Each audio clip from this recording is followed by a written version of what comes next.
Hola amigos, bien o no, y saludos desde Inglaterra.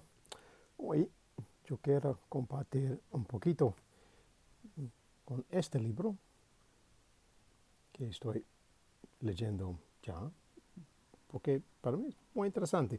Y yo quiero compartir una parte de esta y déjeme saber cuál es su pensamiento con este tema. Entonces, so today I'm just going to share with you a very short reading, a couple of bits from this book I've just got, which is very interesting. So I'm sharing it with you because I think it's interesting, and also it's a reading you can practice in listening and comprehension. But let me know what you think.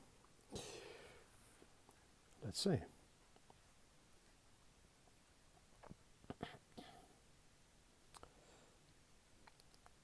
Choice of attention. To pay attention to this and ignore that is to the inner life what choice of action is to the outer. In both cases, man is responsible for his choice and must accept the consequences. As Ortega y Gasset said, "Tell me to what you pay attention, and I will tell you who you are." It's a quote from W.H. Auden. So this book is using the stories of Sherlock Holmes to help guide us through the idea of mindfulness and how we focus our attention on particular things. I think this is very interesting when we look at it in the sense of how we focus our attention on the new language we're trying to learn. But I'll read you a little bit more and see what you think.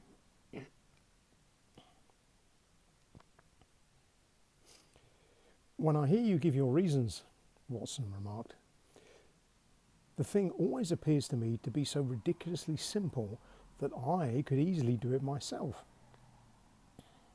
Though at each successive instance of your reasoning, I am baffled until you explain the process.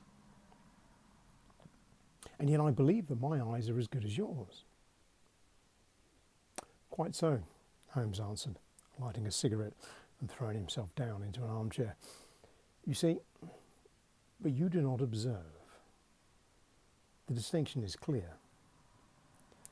For example, you have frequently seen the steps which lead up to the hall, to this room. Frequently. How often? Well, some hundreds of times. Then how many are there? How many? I don't know. Quite so. You have not observed, and yet you have seen. That is just my point. Now I know that there are 17 steps because I have both seen and observed."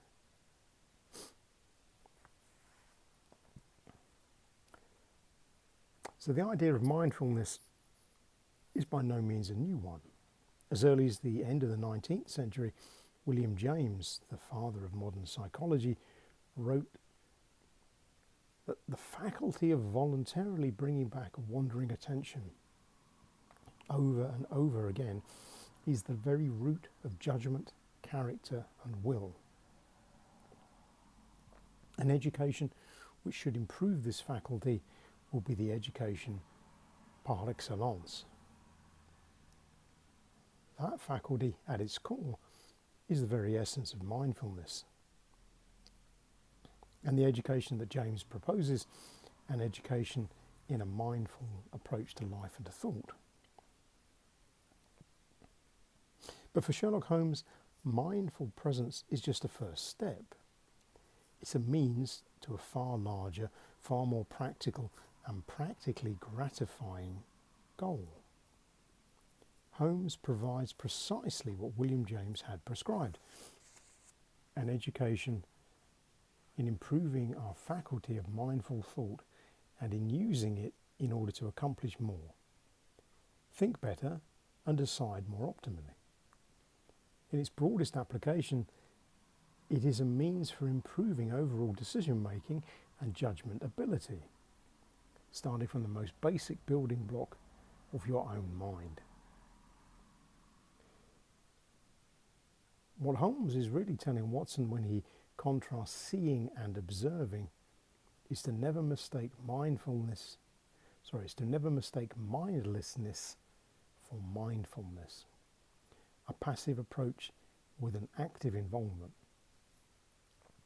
We see automatically a stream of sensory inputs that requires no effort on our part, save that of opening our eyes. And we see unthinkingly absorbing countless elements from the world without necessarily processing what those elements might be. We may not even realise we've seen something that was right before our eyes. But when we observe, we are forced to pay attention. We have to move from passive absorption to active awareness. We have to engage. It's true for everything, not just sight, but each sense, each input, each thought. So there we go. So I'll leave you with that thought. Déjame saber en los comentarios. What do you think? Interesting, huh?